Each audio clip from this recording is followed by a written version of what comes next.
Muy buenas tardes, ¿cómo están? Espero que muy bien. Bueno, bienvenidos a una clase más de este taller virtual del PEPAM, Los Raros de la Literatura Argentina. Estamos ya casi llegando al final del recorrido de este espacio, este taller de literatura que hemos comenzado allí a mitad de año, recuerdan, con Holmberg, con Gorriti, con Nicolás Olivari, esas primeras lecturas. Y hoy estamos en nuestra novena clase. Vamos a abordar un autor que a mí por lo menos me resulta interesantísimo, me apasiona mucho, realmente me gusta mucho este autor, así que espero que ustedes hayan también disfrutado la lectura, que les haya parecido interesante. Bueno, es una lectura y un autor, ¿no? Que va mucho por el lado de lo cómico, lo absurdo, un poco lo esperpéntico, ¿no? Así que, bueno, nos vamos a meter de lleno porque traje mucho material para esta clase. Seguramente se nos va a estirar un poco, se nos va a hacer un poco larga, porque además, como les digo, es un autor que me gusta mucho, me fascina y realmente tengo mucho para contarles sobre él. Así que vamos a comenzar. Estamos en, como les decía, nuestra clase número 9 y hoy vamos a abordar la obra, solamente un par de libros de este autor, dos libros que además están unidos por una temática, por un eje muy particular, porque Wilcock también ha escrito otros libros, novelas, cuentos, que difieren un poco de esta obra que es bastante particular, la que yo señalé, la que yo seleccioné para este taller, ¿sí? Así que nos metemos con Juan Rodolfo Wilcock. Yo les puse ahí como título de la clase. Vamos a ver esta visión esperpéntica, por decirlo de alguna forma, ¿no? Desde el esperpento, desde lo grotesco y monstruosa de lo absurdo, ¿no? Porque esos son básicamente los elementos que van a aparecer en esta serie de textos que ustedes tenían para leer, ¿no? Vamos a tener unas especies de viñetas, podríamos decir, o cuadros, ¿no? Temáticos, son como, bueno, se los ha catalogado de muchas formas, se los puede pensar también como microrelatos, son cuentos muy breves, pero que tienen una cierta temática, una cierta lógica,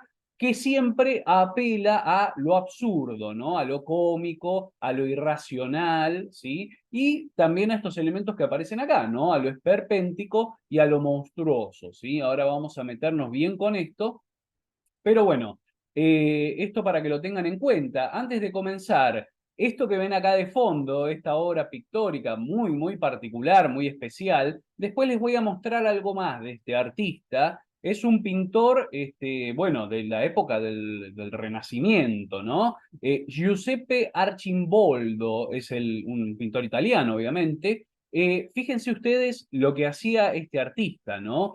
Tomar elementos cotidianos, en este caso, simplemente frutas, verduras, vegetales, flores, y armar un ser, ¿no? Construir desde lo pictórico y solamente con la yuxtaposición de estos elementos, un ser o un ser humano, una persona, ¿no? Un individuo muy alegórico, obviamente. Y bueno, esto se acerca un poco a lo que trata de hacer en su obra. De hecho, hay una inspiración directa, ¿no? Reminiscencias directas por parte de Wilcock hacia Archimboldo. Hay menciones directas de estar inspirado en la obra de este pintor tan reconocido. Después vamos a ver también algunas otras líneas de influencia que tuvo Wilcock en la creación de su obra y también vamos a ver influenciados, ¿no? Alguna obra más moderna, literaria, que fue influenciada por el trabajo hecho por Wilcock en estos dos libros que ustedes tenían para leer principalmente. Bueno, después les voy a mostrar algo más de Archimboldo porque es muy, muy interesante, pero vamos a meternos ahora, como hacemos siempre, con un breve recorrido por la vida y obra de Wilcock, ¿sí?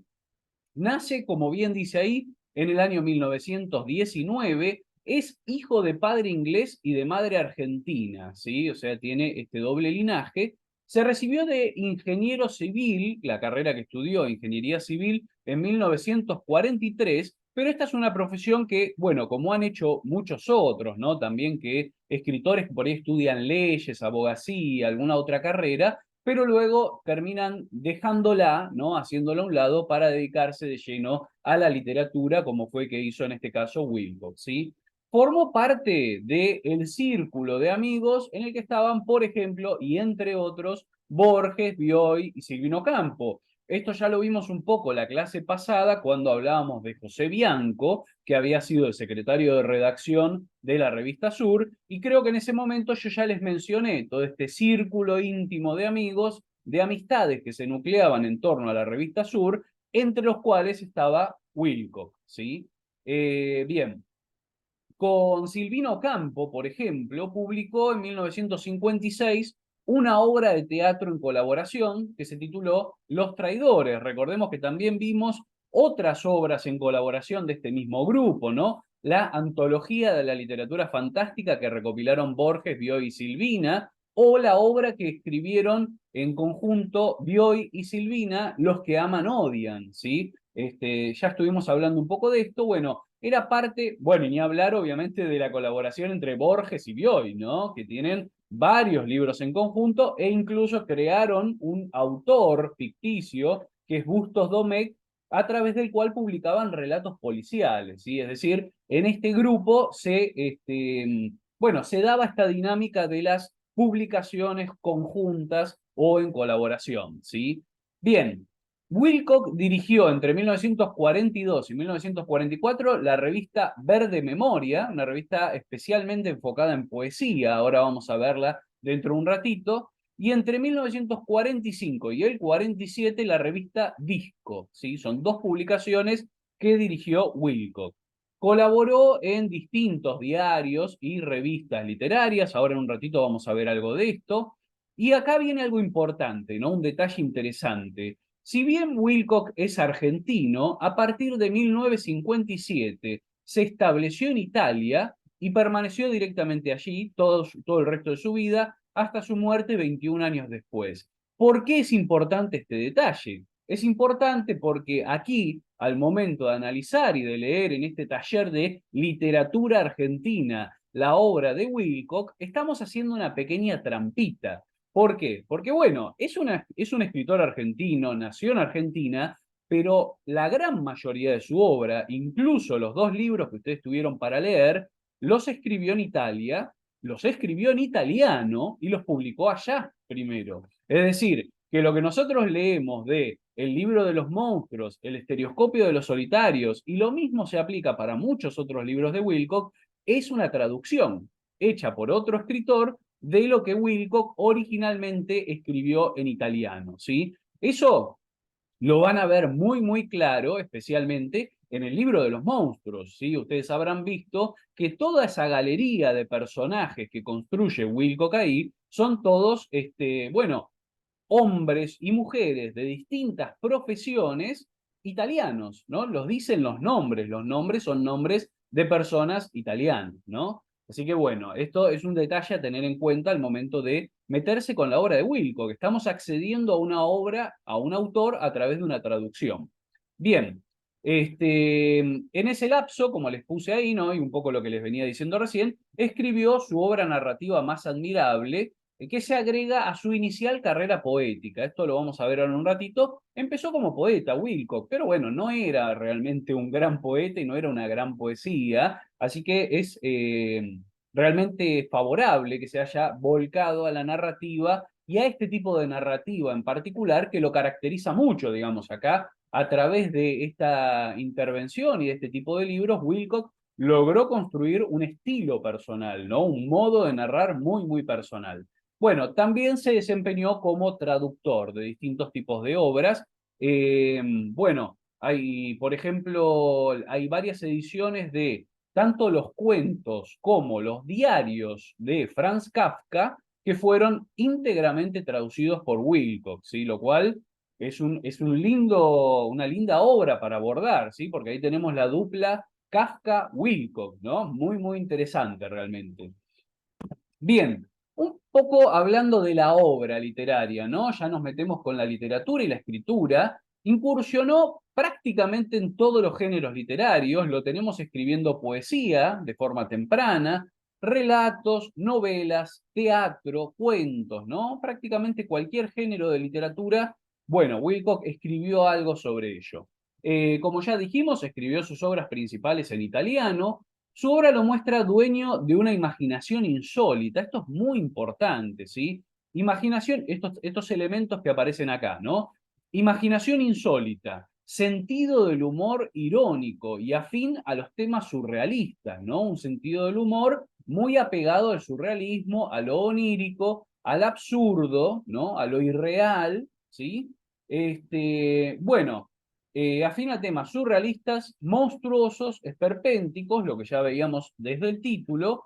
¿Cómo puede leerse, por ejemplo, en los cuentos de El Caos, de 1960?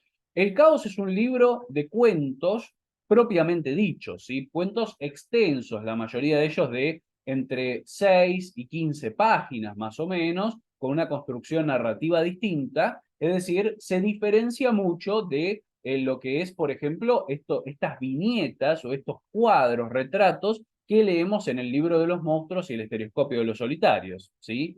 Bien, yo les recomiendo mucho la lectura del Caos, es un muy buen libro. Hay un cuento muy famoso de él que es Los Donguis, que salió publicado también en la antología de la literatura fantástica que recopilaron Bioy, Borges y Silvina, que mencionábamos antes, ¿sí?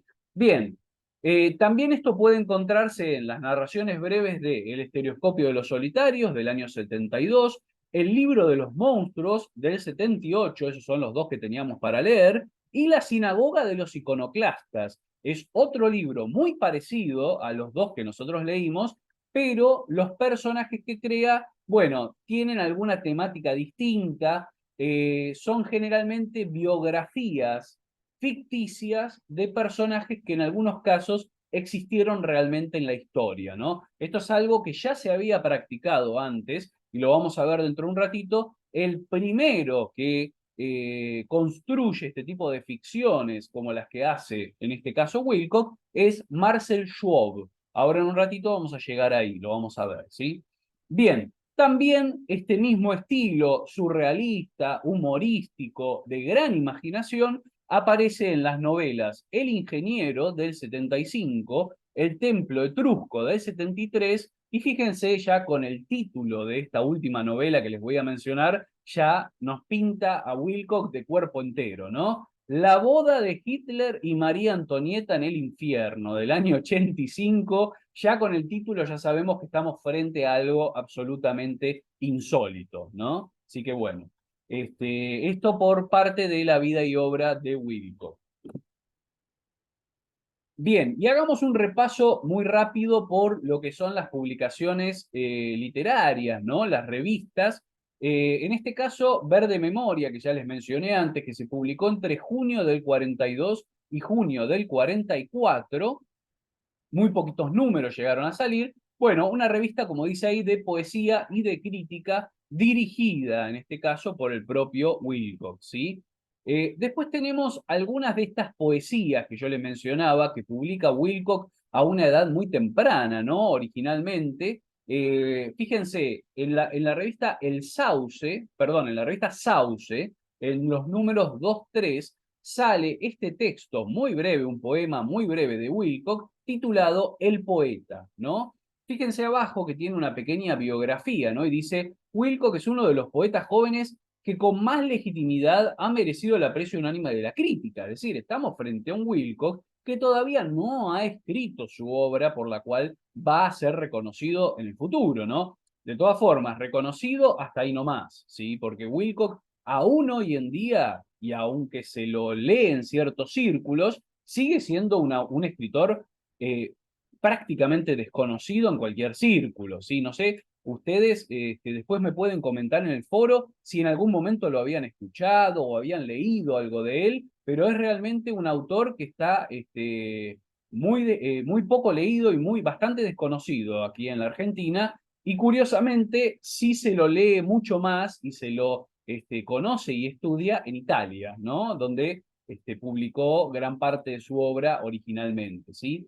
Bien, pero acá lo que les quería mencionar es este poema, ¿no? Fíjense, es un poema muy común, toma tópicos como el tema de la noche, los jardines, el alma, ¿no? Muy en un sentido romántico, pero casi anacrónico, digamos, en el sentido de estar publicando un poema de este estilo y con esta temática en el año 45, ¿no? Es una estética de poesía que ya está muy superada, ¿no? O sea, esto nos remite casi más a la poesía que se escribía hacia fines del siglo XIX, ¿no? Yo estoy pensando, bueno, quizás en Rubén Darío, algunos anteriores incluso, bueno, Martín García Merú, por ejemplo, es un escritor argentino de poesía que no se lo lee y no se conoce tampoco, pero digo, una poesía muy simple, ¿no? Todavía muy poco trabajada, muy poco elaborada y un poco fuera de época, por decirlo de alguna forma, ¿no? Así que bueno, por eso podemos considerar que Wilcock no se termina,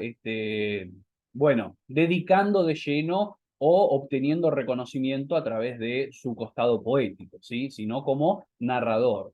Bien, acá tenemos la revista Disco, que yo les comentaba antes, dirigida ahí en la segunda imagen, pueden ver que dice, dirige J.R. Wilcock. Se publicó entre el año 45 y el año 47. Fíjense qué interesante esto de colocar unos versos alrededor de la revista, ¿no? En ese formato cuadrado, perdón, en rectangular, que se leen, hay que leerlos girando, ¿no? La revista prácticamente. Bueno. Esta es la revista Disco, dirigida por Wilcock. Ese era el número 1, acá tenemos el número 2, ¿sí? Bien, algún texto que apareció de Wilcock ahí también, este que dice Castigo de delincuentes, es una poesía, un texto poético escrito por el propio Wilcock y que lo había publicado en la revista, pero de vuelta, para mi opinión, digamos, la poesía de Wilcock no tiene mayor importancia, no es un autor que nos importe por su escritura poética. Bien, acá tenemos algo más interesante, ¿no? La revista Ficción, ¿sí? En este caso, el número 4, que es de noviembre-diciembre del 56, y en esta revista lo interesante es que Wilcock se encargó de escribir la columna de letras inglesas. Es decir, toda la literatura inglesa que se publicaba en ese momento, Wilcock escribía reseñas sobre los libros más importantes y sobre esa literatura. Fíjense que ahí tenemos al costado, ¿no? The Golden Echo, Flowers of the Forest, Aspect of Love, ¿no? Es el título del libro publicado por David Garnett, ¿sí? Y lo que aparece ahí es una reseña de ese libro escrita por Wilcock, ¿sí? Se dedicaba a las reseñas de letras o de literatura inglesa en esta revista. Y además de esto, ¿no? Bueno, ya un par de años después, ¿no? Yo acá omití, pues no les voy a mostrar absolutamente todas las imágenes, omití otros ejemplares de la revista Ficción en el medio donde Wilcock sacaba su columna sobre literatura inglesa, distintas obras que él fue analizando. Pero acá lo interesante es que también en la revista Ficción, en los números 24-25 de marzo-junio del 60, Wilcock publica este cuento, La fiesta de los enanos, que es un cuento absolutamente disparatado, delirante, absurdo, muy interesante, muy divertido de leer, y después termina formando parte del volumen El Caos, ¿sí? Pero la primera publicación de este cuento aparece también en la revista Ficción, ¿sí? Bien, eso por parte de las publicaciones en la prensa periódica de Juan Rodolfo Wilcock. Pasemos un poco a esto que les mencionaba antes para que lo vean, simplemente como un dato de color, un detalle, el tema de la obra pictórica de Giuseppe Arcimboldo, ¿sí? Fíjense, vivió entre 1527 y 1593, y acá esta obra, ¿no? Este cuadro muy interesante relacionado con el tema de los libros y la literatura, ¿no? Un sujeto que es casi un caballero, un señor antiguo, pero construido todo, fíjense, no hay un solo agregado, está todo construido con libros o con elementos asociados a los libros o a la escritura, ¿sí? Es muy interesante la forma en que está hecho. Ahora vamos a ver algunos más. Pero bueno, esto en el sentido de que se ha pensado muchas veces la obra, especialmente los dos libros que tenemos para leer nosotros, ¿no? El libro de los monstruos y el estereoscopio de los solitarios, se los ha pensado como una especie de transposición en narrativa y en escritura de lo que Archimboldo hacía en los cuadros, ¿sí? Esto es muy interesante. Acá tenemos, ¿no? Fíjense otras obras alegóricas de Archimboldo, en este caso una serie que se titula Los cuatro elementos, ¿no? Y acá tenemos, por un lado, en el costado izquierdo, el agua, ¿sí? Y miren ustedes que van a encontrar todos seres, ahí construyendo este retrato de un hombre, todos seres del mar, ¿no? Tenemos peces, tenemos cangrejos, tenemos algas, perlas, ¿no? Las perlas de las ostras. Y del otro lado, en la parte derecha de la pantalla, van a ver fuego, ¿no? Obviamente, la obra que reproduce un ser, ¿no? Un retrato de un ser, todo alegórico en torno al fuego. Entonces tenemos el carbón, la ceniza, el fuego, las armas, ¿no? Las armas de fuego también, etcétera, etcétera, etcétera, ¿no? Todo lo que van a encontrar ahí es realmente, bueno, fósforos, cosas minúsculas, es construido con un nivel de detalle y de precisión increíble, ¿no? Y todo armado a través de sus elementos, ¿sí? Bien, acá tenemos otras, ¿no? Esto, en este caso, son dos ejemplos de otra obra que se llama, si recién eran los cuatro elementos, esta en este caso son las cuatro estaciones, ¿no? Y acá tenemos, bueno, lo que podemos asociar con el otoño, de un lado, fíjense que todo construido con ramas, ¿sí? Como una especie de árbol, con algún fruto colgante, bueno, las hojas, ¿no? Y todo esto en uno de los lados, y del otro lado, bueno, ya con más alegría, el que representaría en este caso la primavera, ¿no? Tenemos más florecido, todo, más frutos maduros. Bueno, nada, esto, para que aprecien un poco la obra pictórica, yo les recomiendo que busquen en internet, bueno, hay muchos de sus cuadros, y todos en este mismo estilo, ¿no? En la reconstrucción, además de forma alegórica, de retratos utilizando elementos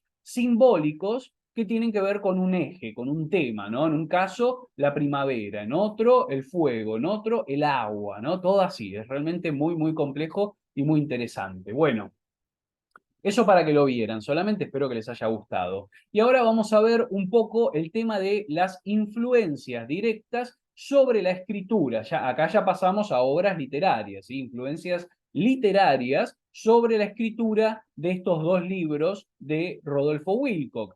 Por un lado, y yo les mencionaba antes, el punto de partida de este tipo de literatura, es decir, de una literatura que apela a la imaginación, al absurdo, al desviarse de lo real y de lo tradicional, y además todo a través de esta suerte de catálogos imaginarios, ¿no? Porque son como son relatos breves que siempre tienen un tema en común, un eje en común, ¿no? El que inicia esto, en principio, es Marcel Schwab, con su libro Vidas Imaginarias, ¿sí? Que acá lo tenemos. Y fíjense, el caso de Marcel Schwab lo que hace es retratar biografías de personajes, pero plenamente inventadas, ¿sí? O sea, que toma personajes históricos que existieron en la realidad, a los cuales les construye una biografía imaginativa, ¿no? Entonces tenemos ahí, como pueden ver, fíjense los títulos de estos relatos, estos cuentos: Empédocles, supuesto dios; Eróstrato, incendiario; Crates, cínico; Séptima, encantadora; Lucrecio, poeta. Cada uno de esos es un relato, una especie de viñeta o retrato de un personaje verdadero, pero al cual Marcel Schwab le construye una biografía imaginaria, ¿no? Y hay algunos personajes muy reconocidos, ¿no? Fíjense, vayan hacia el final que tenemos, bueno, aparece Petronio, Clodia, Pocahontas, ¿no? El Capitán Kidd, bueno, etcétera, etcétera. Señores Burke y Hare, asesinos, ¿no? Eso es una historia verídica de unos asesinos seriales también, pero todo tomado desde una perspectiva plenamente imaginaria, ¿sí?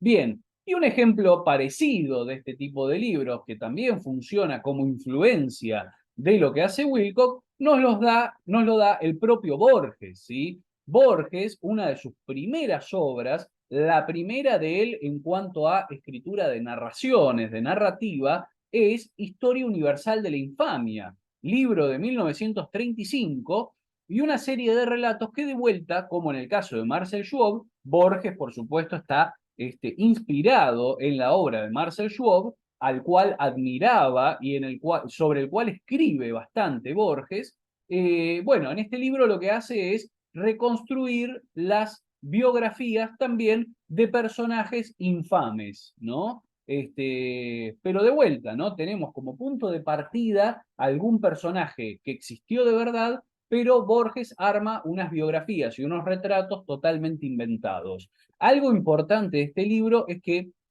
estos cuentos que Borges publica en el 35 como Historia Universal de la Infamia, antes, unos años antes, habían salido todos publicados en una revista que es la Revista Multicolor de los Sábados, ¿sí? Que era el suplemento literario ilustrado del diario Crítica, ¿sí? Eso es un detalle interesante. Y bueno, fíjense los títulos de los relatos, ¿no? El atroz redentor Lazarus Morel, el impostor inverosímil Tom Castro, la viuda Chin pirata, bueno, el asesino desinteresado Bill Harrigan, etcétera, etcétera, ¿no? Son de vuelta, como decíamos recién, biografías ficticias que toman como algún punto de partida de la historia real, pero luego van hacia la plena imaginación, ¿sí? Bien, y ahora, bueno, un detalle, ¿no? Hay muchas otras obras que podríamos traer como influencias de lo que hace Wilcock.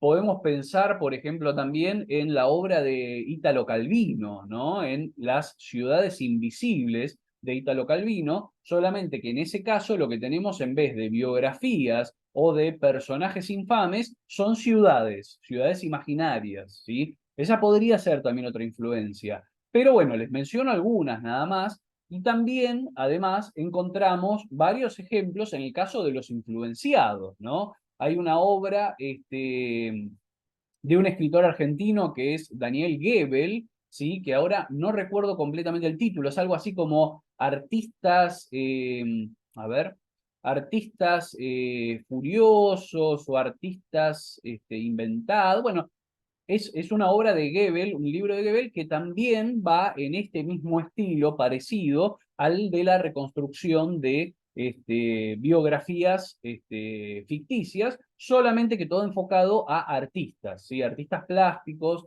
músicos, escritores, etcétera, ¿no? Y otra de las influencias, de los influenciados, ¿no? Quienes resultan influenciados por Wilcock y por toda esta larga línea de escritores que practican este tipo de escritura es este autor, este escritor, Vikram Paralkar, ¿sí?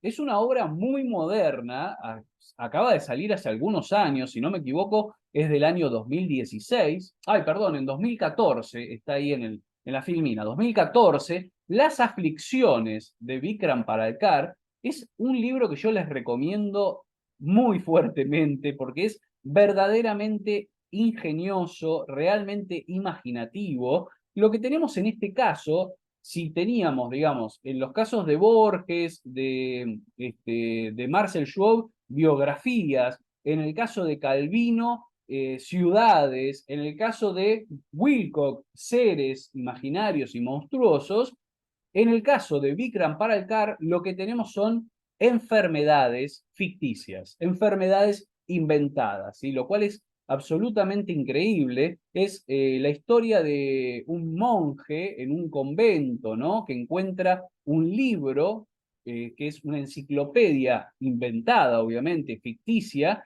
con toda clase de enfermedades ficticias puramente imaginativas y muy, muy interesantes, ¿no? Fíjense los nombres están todos en latín y tienen, por ejemplo, amnesia inversa, mal de agrícola, inmortalitas diabólica, enfermedad del libertino, mors inevitabilis, bueno, lingua fracta. La verdad que es un catálogo excelente y muy imaginativo de enfermedades que no existen, obviamente, son todas ficticias. Y les voy a dar un ejemplo, ¿no? Para que entiendan por dónde va la cuestión. Por ejemplo, la primera que figura ahí, amnesia inversa, es una enfermedad que quien la padece, ¿no? Como dice el nombre, es una amnesia, pero invertida. Quien la padece, en vez de empezar a olvidarse de todas las cosas, como sucedería durante una amnesia, lo que le ocurre al padeciente es que todos los demás, los conocidos, los familiares, lo empiezan a olvidar a él, ¿no? Entonces, ahí está el juego, ¿no? De la imaginación y de lo ingenioso, y entonces empiezan a detallar las consecuencias de quien padece esta enfermedad, a quien nadie reconoce, ni siquiera los propios médicos que lo tienen que atender, ¿no? Los médicos, como sufre esa enfermedad, también se olvidan de él y no lo reconocen y no lo atienden. Entonces, el padeciente de esa enfermedad tiene que terminar recluyéndose en una cabaña, solo, aislado, porque ya nadie lo recuerda y todos lo han olvidado, ¿no? Bueno, fíjense, con ese nivel de juego, ¿no? Y de un poco imaginación, inventiva, es con el que se mueve Paralcar en este libro, así que yo les recomiendo mucho. Bien, y ahora sí, vamos a pasar entonces a nuestra lectura, El estereoscopio de los solitarios del año 72 y El libro de los monstruos del año 78, dos obras, como habrán visto, muy imaginativas, ¿no? Muy, que apelan al humor, a lo cómico, al absurdo, en estas galerías de personajes absolutamente insólitos. Yo lo que les envié además para leer era una selección muy breve, ustedes lo habrán encontrado en la guía de lectura, pero una selección muy breve de algunos pocos. Yo lo que les recomiendo es que si les interesó y les gustó el estilo, sigan leyendo los demás, porque realmente uno mejor que el otro, digamos, son insuperables y cada uno de los retratos y de los monstruos y de los seres que nos describe Wilco, cada uno es mejor que el anterior, realmente. Así que, bueno, muy, muy recomendable. Vamos a ir abordando los de a uno, los que teníamos seleccionados para leer. Lo voy a hacer lo más rápido que pueda, ¿sí? Porque obviamente eran varios los textos y bueno, no tenemos tanto tiempo durante la clase, así que tampoco quiero que se les haga muy pesado esto, o sea, lo vamos a ir viendo un poquito rápido, ¿sí? En principio teníamos los espejos, ¿no? Ustedes lo habrán leído, es uno de los primeros relatos del estereoscopio de los solitarios. Lo que tenemos acá es un personaje, ¿no? Lorbio, que está en un hospital y ante la soledad, ¿no? Este cuento funciona un poco como una especie de metáfora o simbolismo de la soledad, ¿no? Lo que hace hacer es colocar en la habitación en la que él está dos espejos enfrentados, ¿no? Entonces, ¿qué pasa? Esto produce una reproducción infinita de la propia persona, ¿no? Y Wilcock, a partir de ese punto de partida, despliega todas las consecuencias insólitas que tiene esto de tener a un costado a uno y tener a un costado a otro, ¿no? Derechito y izquierdito, que le dice en el cuento, ¿no? Usando bastante sentido del humor, por supuesto, ¿no? Entonces dice, se ve reflejado de pies a cabeza de ambos lados y puede imaginar que se encuentra en una habitación o pabellón de 3 o más camas en compañía de una cantidad de enfermos que por otra parte se le parecen bastante, ¿no? Ahí ya tenemos el humor de entrada, ¿no? Se le parecen bastante, dice, cuando obviamente son reproducciones idénticas en esos espejos que él mismo hizo colocar, ¿no? Bien, los vecinos de cama, ¿no? Aparecen acá, esto que decíamos recién. Lorbio llama a sus vecinos de cama derechito e izquierdito, ¿no? Y acá empieza a aparecer todo este tipo de situaciones espejadas que tienen un gran sentido del humor, ¿no? Dice, si Lorbio está hablando con derechito, izquierdito gira la cabeza hacia el otro lado, ¿no? Obviamente lo que pasa cuando uno observa un espejo y en el otro se ve la situación opuesta, ¿no? Y lo mismo hace derechito apenas su compañero dirige la palabra izquierdito. Cuando Lorbio se incorpora para mostrar a izquierdito la nueva novela de Tarzán que le trajo su prima y la extiende para compararla con la que poco antes su amigo también recibió de regalo de su prima, ¿no? Derechito se incorpora discretamente y dándoles la espalda, les muestra él también su novelita de Tarzán al otro vecino de cama, ¿no? O sea, tenemos esto de las situaciones espejadas y cómo reproduce uno lo que hace el otro, ¿no? Bien, la broma del saludo, ¿no? Esto es muy interesante, dice, a menudo cuando llega la monja que hace las veces de enfermera, Lorbio finge no verla en broma y en cambio saluda a la monja de Derechito, que en ese mismo instante entró por la otra puerta. Derechito entiende enseguida la broma y en lugar de saludar a su propia monja dice buenos días a lo de Lorbio. Bueno, todas situaciones paradójicas que surgen de este uso de los espejos, ¿no? Y después el gesto de las monjas, ¿no? Que sacuden, fíjense al final, dice, ¿no? Sacuden la cabeza todas al mismo tiempo y la sala entera parece temblar bajo las alas de una inmensa bandada de albatros de lino, ¿no? También la metáfora elaborada para hablar de un poco lo que produce lo que lleva la vestimenta de las propias monjas, ¿no? Al hacer este gesto de negar con la cabeza o sacudir la cabeza todas al mismo tiempo. Bien, la soledad y unión, ¿no? Y termina con esto del tema del baile de la vela, esta cosa muy insólita, ¿no? Por eso yo les decía, detrás de todo el humor, detrás de toda la comicidad y el absurdo, siempre hay un mensaje trascendente, ¿no? Que tiene que ver en este caso, por ejemplo, con la soledad.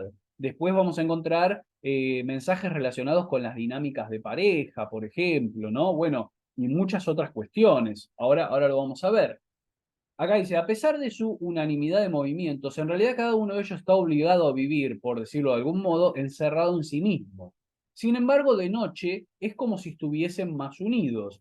Lorbio tiene una vela. Cuando el dolor le impide dormir, la enciende y a la luz alegre de todas esas llamas encendidas, al mismo tiempo, de pie en la cama, se levanta el camisón y hace un bailecito osado que todos los demás enfermos de la sala imitan también de pie en sus camas. Lo llaman el baile de la vela. Bueno, absurdo total, ¿no? Pero, como les decía, detrás de todo eso hay una metáfora o un simbolismo relacionado con el tema de la soledad, ¿sí? Bien, pasemos al próximo, ¿no? Este es bastante más complejo, bastante insólito, tiene como unas cosas de ciencia ficción, ¿no? De viajes entre dimensiones paralelas, cosas parecidas, ¿no? Los perros de Carnada, ¿no? Nos habla en principio de esta cuestión de las tres dimensiones y el tema de la caída en una cuarta dimensión. Dice, como un náufrago que se aprieta contra su resbaladizo peñasco de basalto, azotado por el mar embravecido, Corfo vive, por decirlo así, aferrado a las tres dimensiones de cada día por temor de deslizarse en la cuarta. Esto ya le sucedió muchas veces y cada vez los disgustos son múltiples. Ahora vamos a ver bien qué es lo que tiene que ver, qué tiene que ver esto con la cuarta dimensión, ¿sí? Esto de la cuarta dimensión tiene una explicación desde la perspectiva científica, de la perspectiva de la física, ¿no? No vamos a entrar mucho detalle al respecto porque sería profundizar demasiado, pero es un recurso que se ha utilizado mucho en la ciencia ficción, ¿no? Pensemos lo siguiente, fíjense, habla de la cuarta dimensión y luego en este otro fragmento nos habla de la hiperhabitación, ¿no? Bueno, ¿a qué se refiere con esto? Digamos, la hiperhabitación la podemos relacionar con lo que normalmente se llama hipercubo o tesseracto. Ahora lo vamos a ver. Fíjense, dice encierro en la hiperhabitación, ruptura de la lógica, ¿sí? Y acá lo tenemos, ¿no? Esto vendría a ser a lo que se refiere un poco Wilcock, es un elemento de la ciencia ficción, pero también de la ciencia, el hipercubo, tesseracto o cubo de cuatro dimensiones, ¿no? ¿Qué vendría a ser esto? Pensemos. La primera dimensión, una dimensión, es la línea, ¿no? Una línea recta, por ejemplo. Si agregamos una dirección más, tenemos el plano, ¿no? Un cuadrado, por ejemplo, plano, serían dos dimensiones, ¿sí? Tenemos ancho, anchura y altura, ¿no? Después sumamos una dimensión más y tenemos el cubo, ¿no? Serían las tres dimensiones físicas del espacio que nosotros conocemos. El cubo normal que tiene el ancho, el alto y la profundidad. Bueno, ¿qué pasaría si sumamos una cuarta dimensión? Esto es algo que se ha postulado, ¿no? Es decir, si nosotros desde la tercera dimensión que estamos tenemos acceso a a las dos dimensiones de un cuadrado común, ¿cómo vería el mundo alguien, por ejemplo, un ser imaginario que esté en cuatro dimensiones, si observara nuestro mundo de tres dimensiones, ¿sí? No se hagan problema, esto es muy de la ciencia ficción, de la física, ¿no?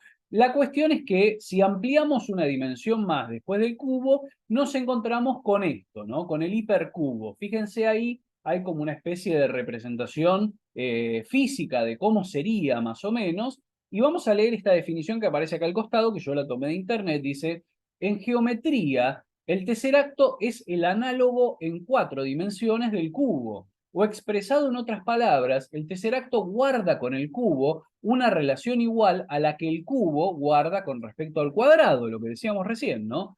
Así como la superficie del cubo consta de 6 caras cuadradas, la hipersuperficie del tesseracto consta de 8 celdas cúbicas, ¿sí? Esto tiene mucho que ver con lo que va a aparecer, yo se los cuento y les traigo esto, porque tiene que ver con lo que aparece en el relato de Wilcock, que es esta cuestión de que cuando sale por una puerta, aparece en otra puerta igual, en otra habitación igual, o la habitación que se reproduce 6 veces u 8 veces alrededor de él mismo, ¿no? Bueno, es porque ahí lo que está haciendo Wilcock es construir el espacio desde esta otra dimensión, desde un mundo con 4 dimensiones, desde una hiperdimensión, ¿sí? Bueno, no se hagan problemas si no queda claro, porque de todas formas es parte de la invención de Wilcock en este relato y nada más, y el resto de los relatos no toman este elemento, ¿sí?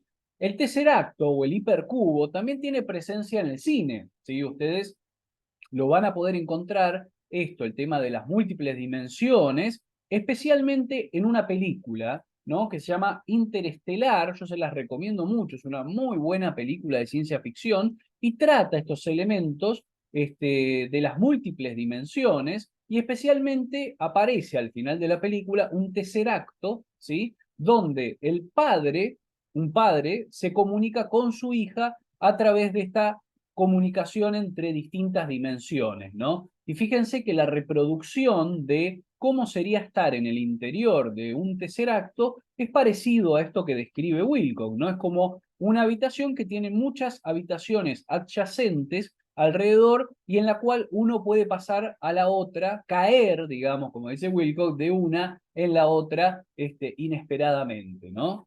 Bien, también nos recuerda la cuestión de la múltiple dimensión y todo lo que plantea Wilcock en este relato, en Los perros de Carnada, a la obra pictórica de Escher, ¿sí? Esta que es una obra muy, muy reconocida y que realmente creo que la deben seguramente haber visto alguna vez. Bueno, tiene mucha relación con esto, ¿no? La cuestión de el romper con la lógica del arriba, el abajo, el adentro, el afuera, y plantear estos espacios donde todos los todas las distintas dimensiones se pueden unir con las demás, ¿no? Una persona caminando por una pared, es decir, tiene mucho que ver con la perspectiva, ¿no? Con dónde está uno colocado y cómo observa lo que está alrededor, ¿sí? Bien, pero fíjense que lo que plantea Wilcock también se relaciona con la obra de Escher, ¿sí? Que tiene mucho de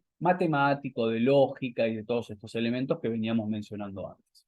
Bien, aparecen entonces en el relato, en Los perros de Carnada, algunas leyes y paradojas en relación con la cuarta dimensión, ¿no? Fíjense que dice, para colmo también había ratones que corrían enloquecidos a lo largo de los 32 zócalos de la habitación, ¿no? O sea, si multiplicamos esto de que son 8 cubos y los zócalos, bueno, hay 4 en cada una de las habitaciones, bueno, terminamos con este número, ¿no? O tal vez fuese un único ratón largo como un único zócalo, visible desde las 8 habitaciones al mismo tiempo, que entraba por un agujero y salía por otro, pero este salir era también un entrar, de modo que de pronto todo ese ir y venir de ratones recordaba uno de esos finales de los cuartetos de Beethoven particularmente movidos, ¿no? Bueno, es lo paradójico de habitar un mundo donde hay una hiperdimensión, ¿no? 8 piezas, una en paralela con la otra, donde los elementos se fusionan,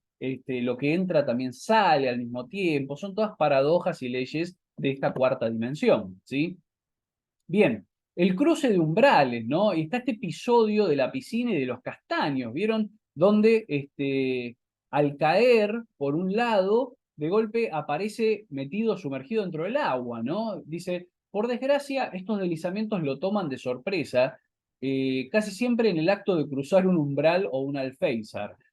Se asoma por la ventana para apartar los brotes de una hiedra invasora y de golpe se encuentra en el agua. Da un par de brazadas y termina aferrado a las ramas de un castaño de Indias que emerge del agua, en medio de una especie de vasta piscina cubierta, junto a otros 7 castaños, claro, porque son 8, ¿no? De la misma altura, también sumergidos casi por completo, se zambulle para ver cuán profunda es la piscina y en lugar de tocar fondo, vuelve a emerger por abajo, con los pies por delante, y se encuentra flotando en otra piscina parecida a la anterior, ¿no? De vuelta, todo el pasaje de un umbral al otro y las paradojas que plantea todo este escenario absolutamente absurdo, ¿no? Bien, lo mismo acá, el hecho de cruzar en el sótano y aparecer en Islandia, ¿no? El tema de los 8 aviones que van volando, ¿no? Y un poco siempre desde el sentido del humor, ¿no? Dice acá abajo, ¿no? No dijo a nadie que en verdad se trataba de un escuadrón de 8 aviones, ni contó lo incómodo de la experiencia de volar en 8 aviones al mismo tiempo, ¿no? Bueno, eso es absurdo, es humor, ¿no? Es cómico. Bien, la solución que encontró este personaje un poco una solución bastante maligna, ¿no? Bastante cruel, es tener perros en su casa, ¿no? Estos 5 perritos, un Spaniel, un Terrier y 3 Pomerania bastardos, ¿no? Entonces lo que hace básicamente este tal Corfo es primero hacer que los perros atraviesen un umbral antes de pasar él, y bueno, eso es lo que le da el título al cuento, ¿no? Los perros de carnada, justamente. Bueno, y la situación de los perros, ¿no? Dice, de cada uno de ellos, dice, hasta el momento solo uno de los perros, el Spaniel, desapareció en verdad para siempre en el cuartito de la basura. El Fox Terrier estuvo 2 días ausente, pero al parecer no sufrió, tal vez porque es un gran cazador de ratones y de otras alimañas.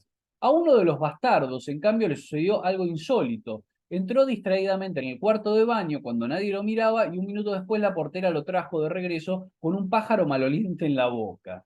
Además, antes el perro tenía el ojo derecho medio blanco y cuando regresó el ojo con cataratas era el izquierdo, ¿sí? Bien. Pero el inconveniente de estos perros de carnada es que ensucian por doquier. La mujer de limpieza no quiere saber más nada, la portera tampoco. Es decir, estamos por eso les puse ahí conclusión con absurdo y con humor, ¿no? Estamos ante una situación absolutamente insólita, donde se utilizan perros para cruzar a otra dimensión al momento de atravesar cada umbral, pero lo preocupante es que ensucian por doquier, ¿no? O sea, fíjense cómo Wilcock aprovecha para hacer humor y traer un elemento cómico al contraponer algo totalmente descabellado con algo absolutamente mundano, ¿no? Y común y corriente. Bien, el espacio, ¿sí? Vamos al espacio. Esta es la broma absolutamente cruel que le hicieron a este pobre Moore. Bueno, también acá tenemos el género de la ciencia ficción y el tema de la tragedia y el humor, ¿no? Dice, en esta envoltura de metal, Moore fue enviado desde la Tierra hacia otro planeta para que diera una vuelta alrededor de él y luego regresara a contar lo que vio. Eso le hicieron creer, pero pronto advirtió que se trataba de una broma cuando leyó la cartita escondida detrás del afiche del calamar que decía, querido Moore, con fines puramente experimentales te pusimos en órbita parabólica con provisiones para 40 años. Perdónanos y buen viaje, los compañeros del centro. Esto quiere decir que no regresará jamás y que hacia los 75 años de edad morirá de hambre, por no hablar de los piojos espaciales que se adhieren a los cubos de aire sólido. Bueno, hay un montón de humor ahí, de cosas absurdas, ¿no? Pero la premisa ya es increíble, ¿no? O sea, en principio que él crea que lo estaban enviando hacia otro planeta, ¿no? Para dar una vuelta y después volver, pero no, en este caso lo colocaron en una órbita estacionaria, digamos, alrededor de la Tierra, como tienen los satélites, y nunca va a terminar, siempre va a seguir orbitando, así que quedó ahí abandonado el pobre Moore, ¿no? Bien, esto también, ¿no? El tema de la nave, que nos, totalmente insólito, ¿no? Tiene forma de sandía, casi no gira en torno a su centro de gravedad y tiene 2 ventanas que parecen ojos de buey. Y después el tema de la vida como broma, ¿no? Y las reflexiones. O sea, acá por eso yo les decía, más atrás, más allá del absurdo, detrás de lo cómico y del absurdo, hay un planteo y una reflexión seria, ¿no? En este caso dice, la vida siempre es una broma, pero Moore tiene la ventaja de poder apreciarla de una sola vez, de un único vistazo, es decir, sin esos molestos altibajos que son las esperanzas y las desilusiones. Ahora es libre y dueño de sí mismo, como los muertos tiene su vida entre las manos, ¿no? Es decir, ya no le quedan esperanzas, ya no se va a poder desilusionar, básicamente porque está abandonado y para siempre y sin ningún tipo de esperanza en el espacio, ¿sí? Bien, una escena poética fuera de contexto, ¿no? Y el absurdo aparece, es como si el propio Moore delirara, ¿no? O tuviera algún sueño o alguna visión, porque fíjense, dentro de la nave, dice, un rayo de sol filtrado entre las ramas de los árboles caía de repente sobre la suave piel de una ardilla. No hay nada de esto dentro de la nave, por supuesto. Moore trepaba detrás de ella, llegaba a un río amarillo y moroso, en la lenta corriente relampagueaban en ciertos peces que conocía bien, al igual que ese hermoso silencio con pájaros, y en el fondo, a lo lejos, veía pasar de pronto una larga fila de hombrecitos con sombreros negros y anteojos, ¿no? Yo creo que todos los elementos que vienen como desde lo poético, desde lo visual, uno al principio no les encuentra mucho sentido, pero después cuando nos habla de la fila de hombrecitos con sombrero, ya claramente nos damos cuenta de que hay una apelación al delirio, ¿no? Al delirio, al absurdo, probablemente sea un sueño o un delirio de este personaje que está encerrado, ¿no? Bien, la escritura del poema, ¿no? Había empezado entonces Moore a componer este largo poema en endecasílabos sin rima, titulado Impresiones de viaje, ¿no? Que lo hace en la memoria, además, ¿no? Dice, no tenía nada con que escribir, ni siquiera un lapicito, lo que obligaba a Moore a confiar sus versos a la memoria, la cual posee, sin embargo, una capacidad limitada, y por cada 20 líneas que Moore agregaba, olvidaba otras tantas, ¿no? O sea, de vuelta, la inutilidad de todo detrás como mensaje de fondo, pero además el humor, el sentido del humor y lo paradójico, ¿no? Y de vuelta esta mezcla entre lo mundano y lo impactante, ¿no? Alguien que está en órbita alrededor del espacio y que se preocupa por escribir sus impresiones de viaje, ¿no? Sabiendo además que nunca va a poder regresar. Bien, las reflexiones sobre el viaje y la vida, ¿no? Esto todo es lo que le da ese carácter alegórico al texto, digamos, nos está hablando de alguien que realmente está en el espacio, al que le hicieron esa broma, o hay una especie de alegoría y un doble significado detrás del relato, ¿no? Bien, eso es importante. Les dejo para que lean el fragmento. Bien, y la conclusión, el tema del pensamiento rimado y el tema del absurdo, ¿sí? Bien, lo dejo para que lo lean. Aparece ahí un elemento también muy poco entendible, incomprensible, este tema de la nave que se llena de calamares con rayas azules. Ya antes nos había hablado de un póster de un calamar, entonces, bueno, se puede pensar quizás en el despliegue de ese póster desde la fantasía del propio personaje, del propio Moore, pero bueno, ahí queda, ¿no? Así que bueno, eso por parte de En el espacio. Bien, y ahora vamos a la isla, ¿sí? Esto, bueno, lo que les contaba antes, ¿no? Es claramente una alegoría sobre las relaciones maritales, ¿no? Y sobre las relaciones de pareja. Empieza esta proposición insólita, surgida la idea de una lectura, ¿no? De haber leído la novela Robinson Crusoe.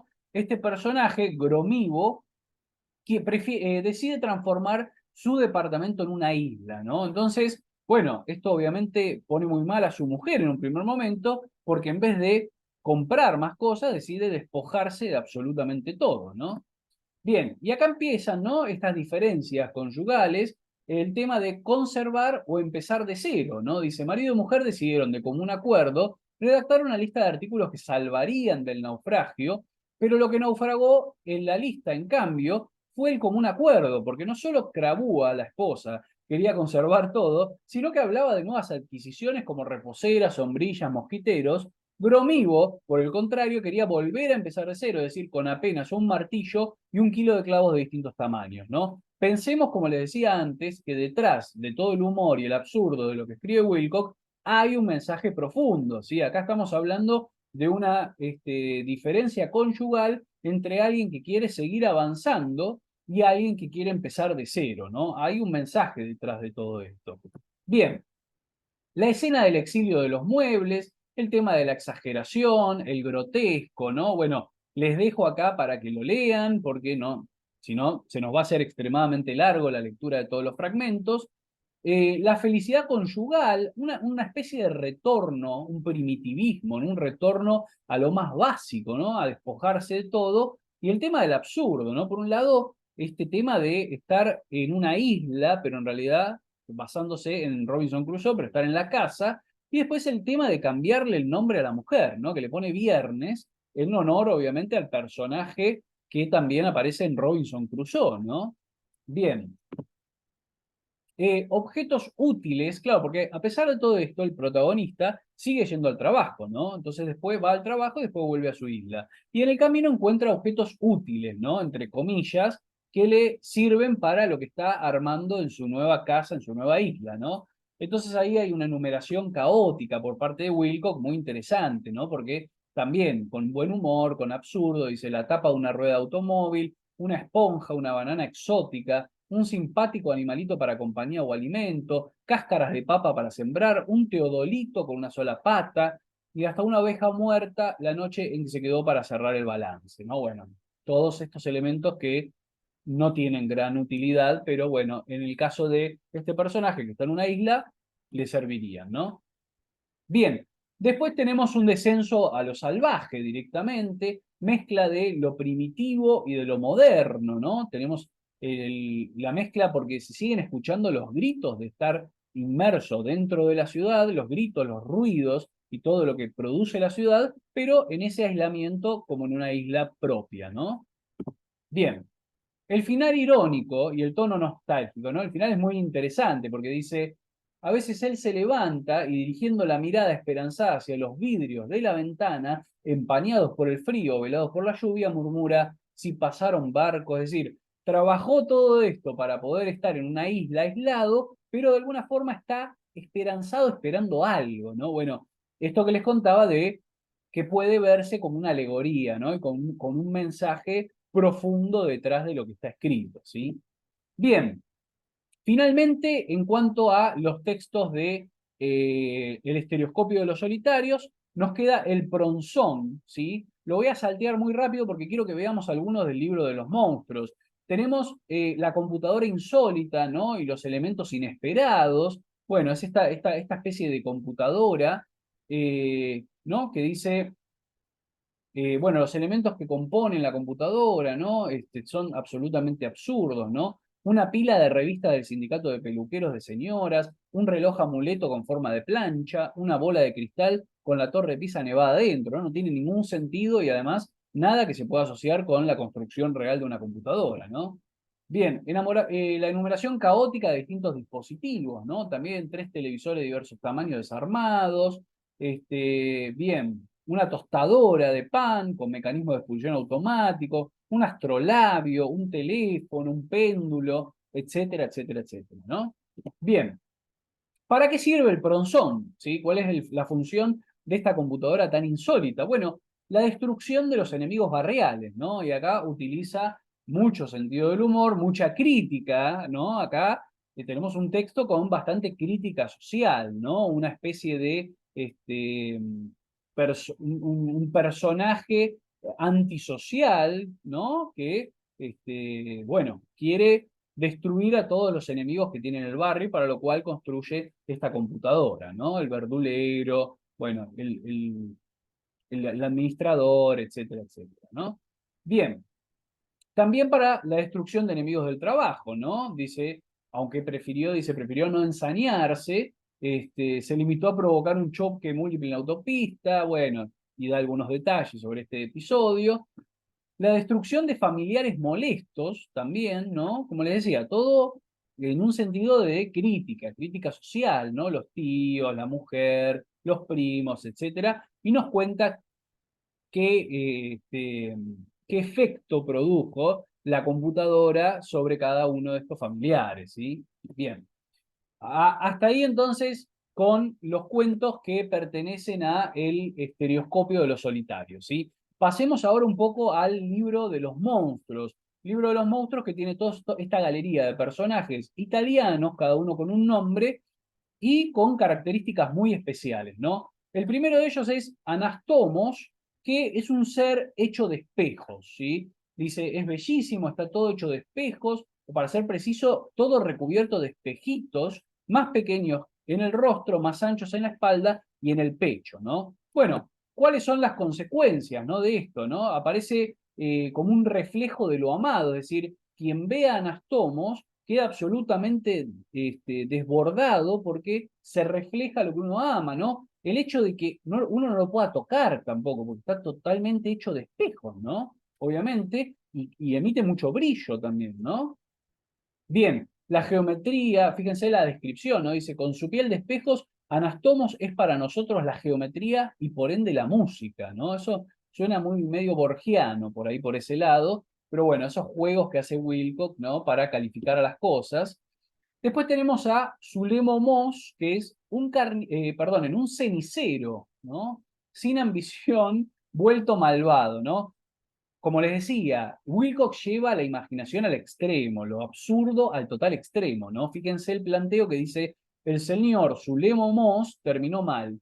En efecto, terminó convertido en un cenicero de madera, redondo, profundo, fácil de limpiar, basta una pasada bajo la canilla, pero sin ambiciones, sin perspectiva, ¿no? Acá, lo que les decía recién, la contraposición entre lo absurdo y lo mundano, ¿no? El hecho de que una persona se transforma en un cenicero, que es lo más absurdo del universo, pero lo importante es que no tiene ambiciones ni perspectiva, ¿no? Ahí es donde hace el humor y lo cómico Wilcock. Y por supuesto, yo me olvidé de mencionárselos antes, pero acá hay que ver una de las grandes influencias también de Wilcock, que es Kafka, ¿sí? Franz Kafka, recordemos que una de sus obras más importantes es La Metamorfosis, ¿no? Cuento que inicia un nuevo género, ¿no? El género de las transformaciones, digamos. Este planteo absolutamente irreal y absurdo de Kafka de que una persona se despierta de golpe transformada en insecto, ¿no? Y todo el cuento transcurre en torno a las consecuencias de esa transformación. Bueno, es lo mismo que está haciendo acá Wilcock, ¿no? Es un recurso muy importante, Wilcock lo está reproduciendo, solamente que en vez de transformarlo en insecto, en este caso, por ejemplo, lo transforma en cenicero, ¿no? Y en otros casos van a haber otros tipos de transformaciones también, ¿sí? Bien, entonces lo que nos dicen es que Zulemo Moss lo que hace es meditar recetas de venganza, ¿no? Lo que escribe es esto, ¿no? Absolutamente absurdo, recetas para vengarse de sus enemigos. Entonces plantea, por ejemplo, cómo cocinar al señor Martínez, ¿no? Señor Martínez a la húngara, ¿no? Y nos da toda la receta tal cual habría que hacerlo, lo cual es absolutamente absurdo, no solo este planteo, sino el hecho de que lo esté planteando alguien que se convirtió en un cenicero, ¿no? Receta de venganza 2, ¿no? Hojaldre de la señora Cosachi, ¿no? Otra cosa totalmente insólita. Bien. Maldad y quebrarse, ¿no? Y acá el tema de lo alegórico que yo les decía antes y los significados que hay detrás de esto, dice, con el tiempo el señor Zulemo Moss ha comenzado a presentar rajaduras y ahora amenaza con quebrarse. En efecto, hay quien sostiene que un cenicero no puede ser tan malvado por mucho tiempo sin quebrarse. Por eso mismo, siempre es preferible convertirse en un cenicero de metal o de plástico, ¿sí? El humor, pero está todo este tema de la maldad en relación al quebrarse, ¿sí? Lo cual algo nos está diciendo, ¿sí? Bien, seguimos. Primio Dopo, ¿sí? Primio Dopo yo creo que es uno de los cuentos más insólitos y más graciosos de todos los que escribe Wilcock acá, porque básicamente es un carpintero de Betriolo que pone huevos, ¿sí? Y lo insólito no solo es el planteo de que Primio Dopo tiene la anomalía de poner huevos, sino que la gente se pone a especular y a preguntarse qué es lo que sale de los huevos de Primio Dopo, ¿no? Y con esto es con lo que construye el humor en este texto Wilcock, ¿no? Fíjense, aparece toda la lista de hipótesis de los ciudadanos destacados, lo que cada uno de ellos considera que sale de los huevos de Primio Dopo, ¿no? Ángeles, café instantáneo, gallinas, sorpresas varias, hombrecitos, nada, serpientes, frutas, bueno, como pueden ver, un nivel de absurdo absoluto y además, por cada una de estas hipótesis nos da el nombre, ¿no? De la persona que la propone, ¿no? Todos nombres italianos, como les decía antes.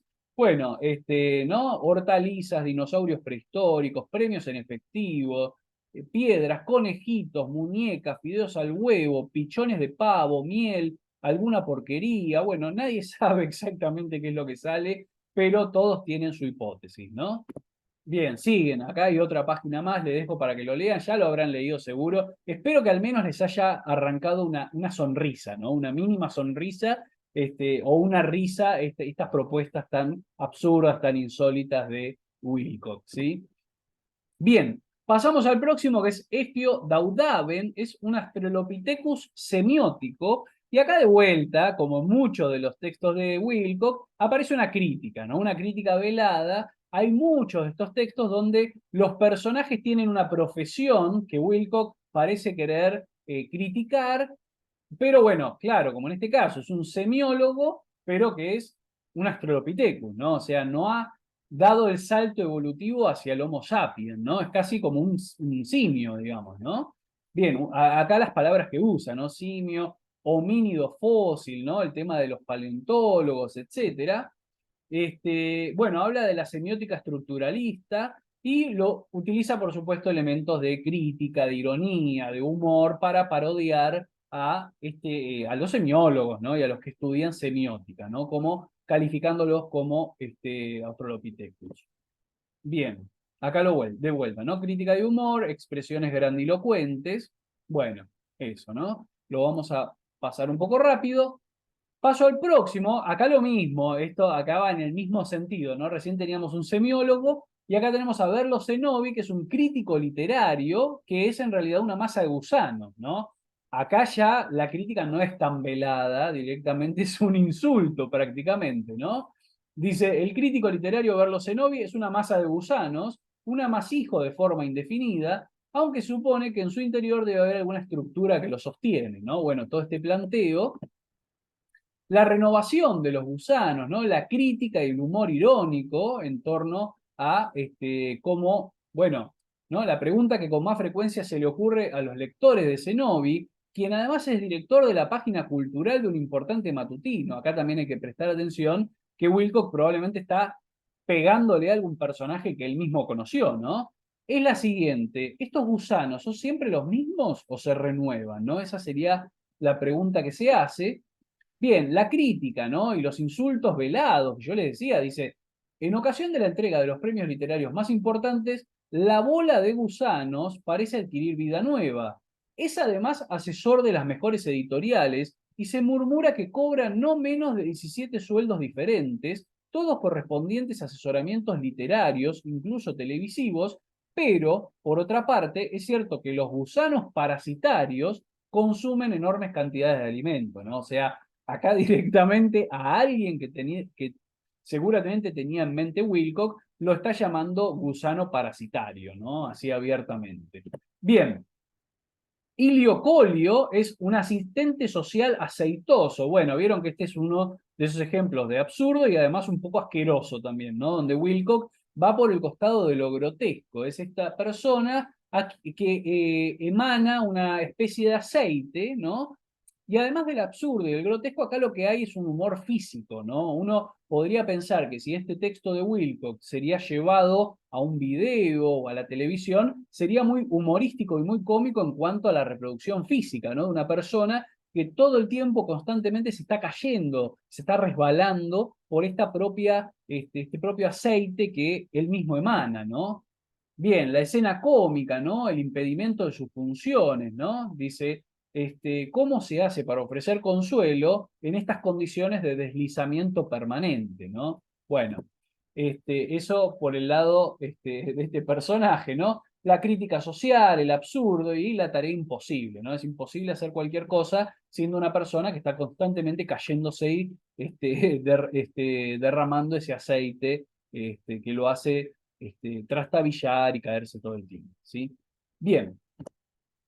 El siguiente, ¿no? El viridio tati es un paciente crítico con forma toroidal. Este yo creo que es otro de los más logrados, ¿no? De Wilcock, porque básicamente lo que tenemos acá es un paciente en estado crítico en un hospital, pero que es una rueda, ¿no? Es una goma, es una rueda de camión, básicamente. Lo dice ahí al final, ¿no?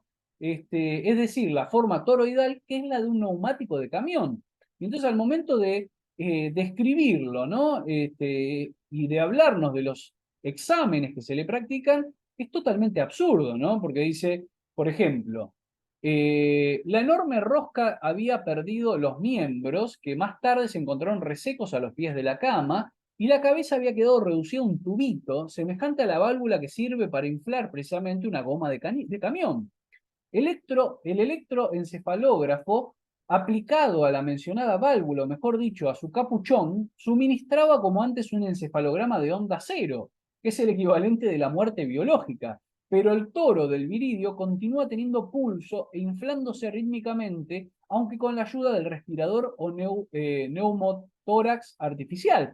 Entonces es este juego sobre, ¿esto es una persona o es una rueda de camión en definitiva, ¿no? Porque obviamente no tiene, el encefalograma no da ondas cerebrales, ¿no? Y el neumotórax funciona, pero es porque, perdón, el tema de la respiración es como si siguiera funcionando, pero porque está con algo artificial, ¿no? Bueno, hay toda una crítica social ahí, un mensaje detrás en torno, ¿no? A lo médico, ¿no? A los pacientes, pero bueno, desde esta perspectiva absolutamente absurda, ¿no? Bien, esto, ¿no? Las preguntas existenciales, dice, aquella que nadie se atreve a hacer, ¿dónde está ahora el alma del viridio, ¿no? O sea, lleva la cosa un paso más allá, ¿no? Si para una persona normal como nosotros, o buena parte de nosotros, resulta difícil determinar dónde se encuentra en determinado momento la propia alma, ¿cuánto más lo será si el sujeto de la pregunta es una cubierta de camión, ¿no? Bueno, absolutamente insólito y cómico esto. Y finalmente termina, ¿no? Con esta cuestión de el hedor y el alma, ¿no? El olor, lo asocia al olor, que es olor a goma quemada, básicamente, ¿no? Y finalmente propone la teoría de Occam, ¿no? La teoría de Occam, el principio de Occam, tiene que ver con que se los cuento yo, ¿no? Ante una misma igualdad de condiciones, si hay varias hipótesis para explicar un fenómeno, normalmente lo que postula esta teoría es que la más simple suele ser la más correcta. ¿Sí? Es básicamente eso.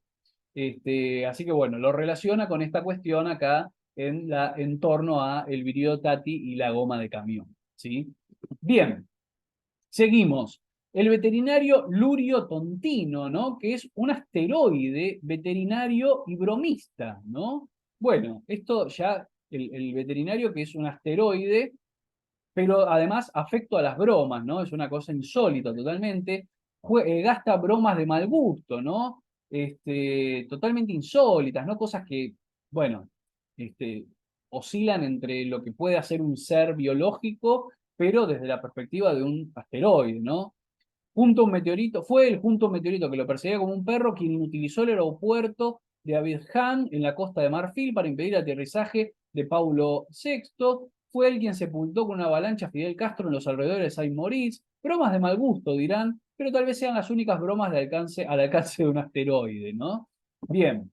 Los desastres como bromas, el absurdo y el humor, lo mismo, les dejo para que lean esto, los astros y el destino humano, y termina con una serie de reflexiones, ¿no? Dice, dentro de sus limitadas dimensiones es un astro y no se puede hacer mucho contra los astros.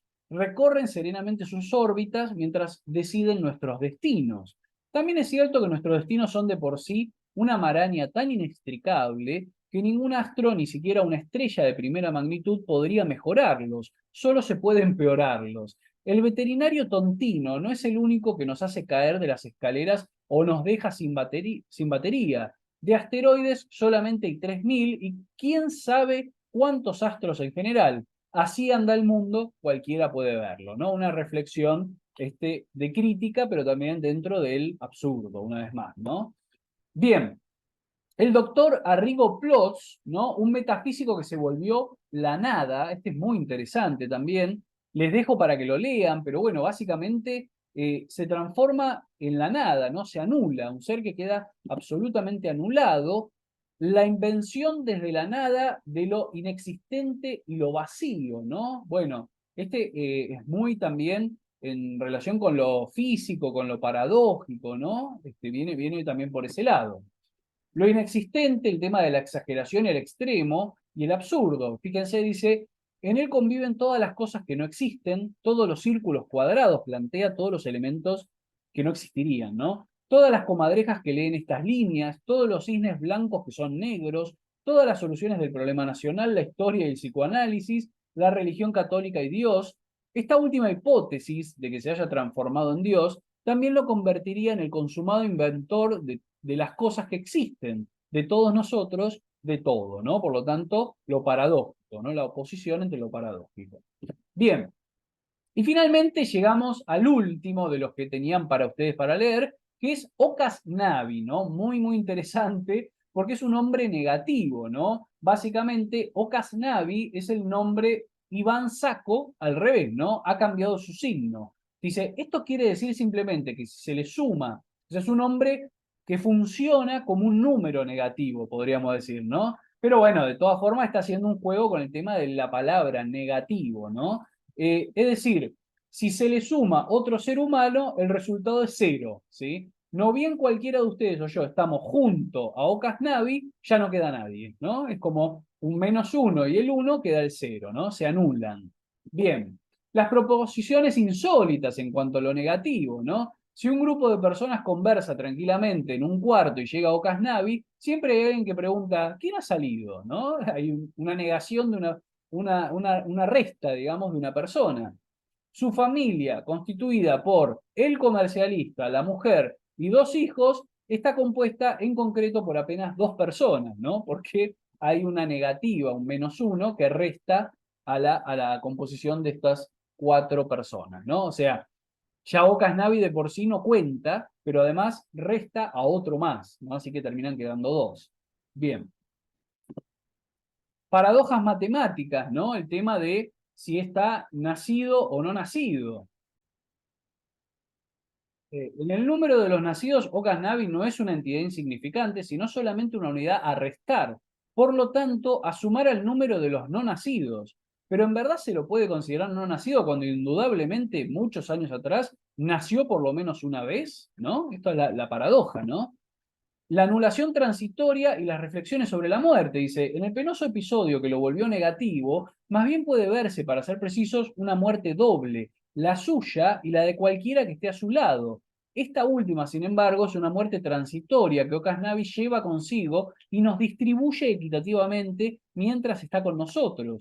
La suma de todas esas muertes transitorias es la muerte total, que bien mirada constituye la vida de Ocas Navi, una muerte que solo nos roza al pasar, por así decirlo, impersonalmente. El hecho es que donde él se encuentra siempre hay alguien de menos, ¿no? Es muy profundo realmente el planteo, si lo pensamos, ¿no? Esto de las muertes transitorias que constituyen una muerte total, pero que a la vez es la vida de Ocas Navi, ¿no? Mucho de lo paradójico, del oxímoron acá, ¿no? Bien, y finalmente el tema de la condena a la soledad y la pareja negativa. Dice, sin embargo, no poder estar con alguien sin hacerlo desaparecer y sin desaparecer uno mismo a la vez es estar condenado a la soledad, ¿no? Un poco lo que les decía antes, este mensaje de fondo que está en los textos de Wilcock. Habría que encontrarle un amigo o amiga que también sean negativos y, por supuesto, dejarlos solos, ¿no? Bueno, ahí está el planteo, esta pareja negativa que podría conciliar con Ocas Navi. Bien. Hasta acá llegamos por hoy, entonces espero, como les dije al principio, que les haya gustado la imaginación, la invención, ¿no? de Rodolfo Wilcock, que realmente desborda, es desbordante y llega a niveles insólitos y absurdos. Bueno, espero que les haya gustado y que les haya dado ganas, aunque sea, de leer un poco más de él, ya sea de estos 2 libros, como del libro de cuentos que yo les mencionaba, El Caos, que también son realmente muy buenos. Bueno, nuestra próxima clase, la próxima semana, nos reencontramos acá y vamos a leer a una escritora muy, muy importante, muy especial, que es Angélica Gorodischer, también una escritora bastante relacionada con el género de la ciencia ficción, pero una ciencia ficción muy especial, que tiene que ver también con el género fantástico, ¿no? Así lo podemos pensar en el sentido, por ejemplo, de la obra El Señor de los Anillos, ¿no? Que ustedes la conocerán por ahí de los libros, de la película, esta fantasía que tiene que ver con lo medieval, ¿no? Algo así es lo que trabaja Angélica Gorodischer, especialmente en esta obra que vamos a leer nosotros, que es Calpa Imperial, ¿sí? Que ustedes tienen ahí la selección de los capítulos, son muy cortos, son, si no me equivoco, los 2 primeros capítulos que tienen que leer de Calpa Imperial, que puede leerse como una novela, pero también como cuentos independientes, ¿sí? Como relatos independientes sobre un imperio imaginado e inventado por la propia Gorodischer. Así que bueno, dejamos acá. Espero que les haya gustado la clase. Nos reencontramos la semana que viene. Les deseo que tengan una muy linda semana. Les mando un abrazo muy grande. Nos vemos prontito.